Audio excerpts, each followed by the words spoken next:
তারাবি কত রাকাত? ৮ রাকাত নাকি ২০ রাকাত? এই ভিডিওটা দেখলে অবশ্যই বুঝতে পারবেন কত রাকাত। ভিডিওটা দেখেন। তারাবির সালাতের রাকাত বিতর্ক এড়িয়ে চলুন, রাকাত নিয়ে বিতর্ক করবেন না। ৮ রাকাত ২০ রাকাত নিয়ে যে মারামারি এই দেশে, এটা শয়তানের ফন্দি। চিল্লায় বলেন এটা কার ফন্দি?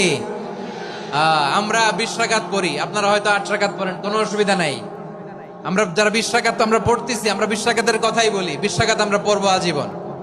সৌদি আরবে মক্কা মদিনায় ২০ রাকাত পড়ে, কোনো অসুবিধা নাই। অন্যান্য মসজিদগুলো ৮ রাকাত পড়ে। এই নিয়াদের মধ্যে মারামারি আছে? হ্যাঁ, এই জন্য রাকাত বিতর্ক এড়িয়ে চলবেন। প্রিয় ভাইয়েরা, আপনার আমল আল্লাহর কাছে কবুল হবে সংখ্যার বিচারে না উত্তমতার বিচারে? বলেন তো। উত্তমতার বিচারে। কত চমৎকার ভাবে আপনি আল্লাহর সামনে দাঁড়াতে পারছেন, এটা বিবেচ্য। রুকু সেজদাগুলো সুন্দরভাবে করবেন।